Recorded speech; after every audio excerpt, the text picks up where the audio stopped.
Chongqing's a city in China I often miss the most. It's overwhelming and chaotic while laid back and chill.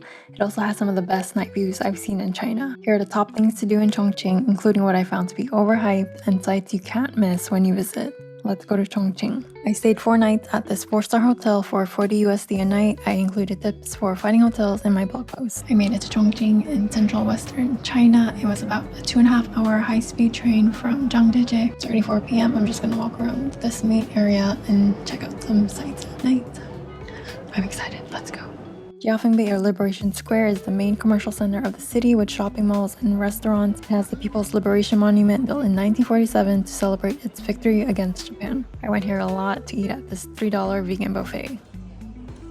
The next stop is pretty overhyped. You've probably seen it on TikTok. Weixinglu is a pedestrian skywalk that gives an elevated view that's 67 meters or 220 feet above street level. It's worth a brief stop for photos, plus it's within walking distance of Liberation Plaza. Nearby is the Chongqing Art Museum, nicknamed the Chopstick Building. Entry is free if you want to go inside. I passed it by a few times, including at night. The place I walked to next is the most photographed and famous spot in Chongqing. The building represents the traditional Bayou architectural style of old Chongqing. Inside there's restaurants, shops, and bars, but it gets very packed. It lights up nightly and turns off at 11 p.m.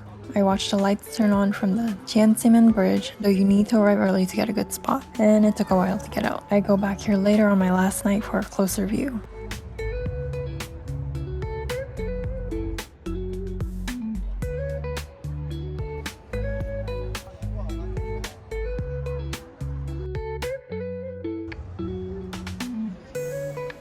Welcome back to my hotel. Chongqing has a lot more incline than you'd expect. You won't realize until you're out of breath. Plus, it's the only city where AMAP kept rerouting me. I love the vibe. It's like chaotic but chill.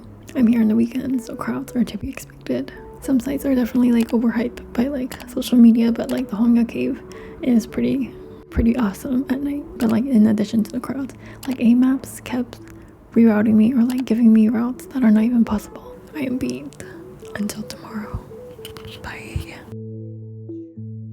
Renatang is one of the main Old Town areas to visit, located on a walking route built into the mountain cliffs. There's an old French church built in 1902, bookstores, eateries, traditional stilt houses, courtyards, shops, and riverside views.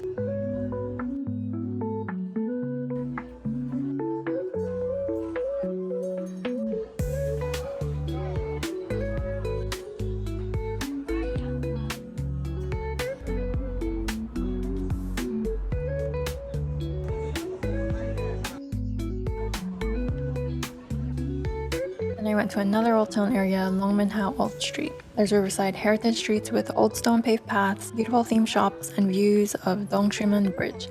There's a lot of similar looking bridges in the city. I stopped by Raffles City Mall, which was next to my hotel, and even saw a famous Chinese athlete, and then spotted a bunch of C-drama actor ads.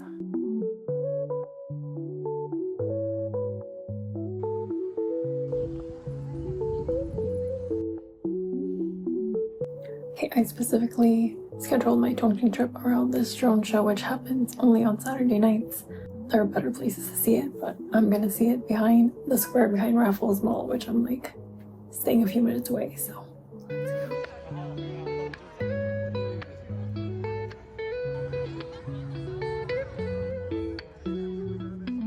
Honestly, it's impressive, but it's not super worth scheduling a trip to Chongqing on a weekend when the city is extra packed. First up is another TikTok viral spot where a train passes directly through a 19-story residential building. I don't know how, but supposedly it's quiet inside for the residents.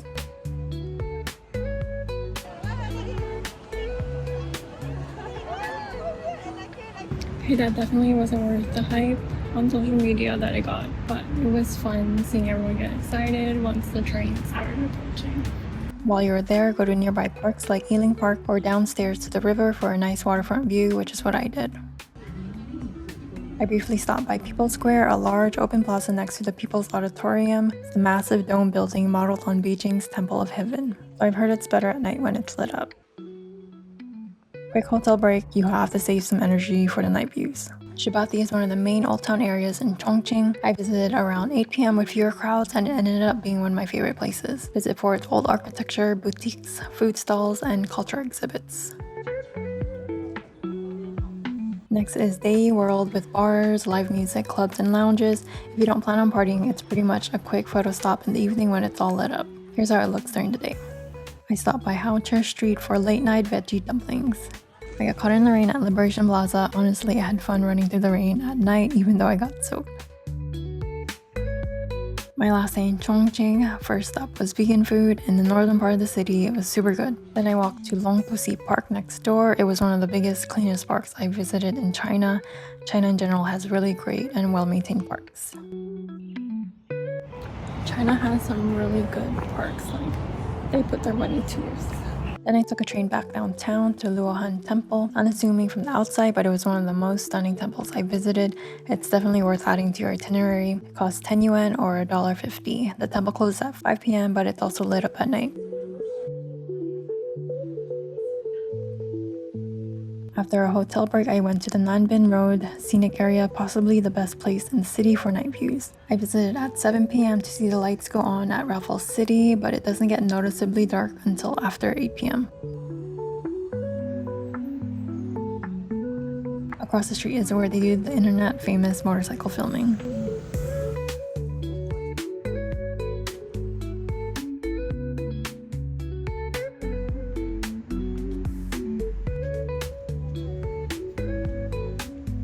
I passed by Longmenhao Old Street again, which I visited earlier in the day. It's worth seeing in the evening from across the street.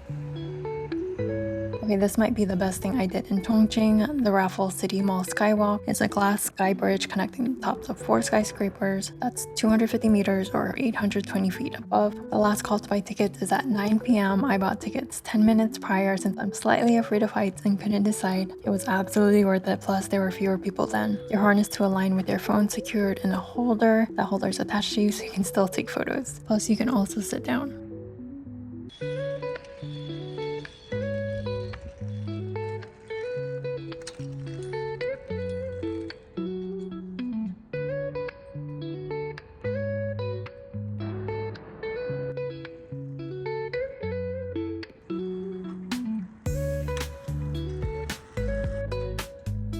There's also a sky swing if you want more adrenaline, or just the observation deck, but the views there were just okay. I'd do the skywalk again for sure. It costs around $21.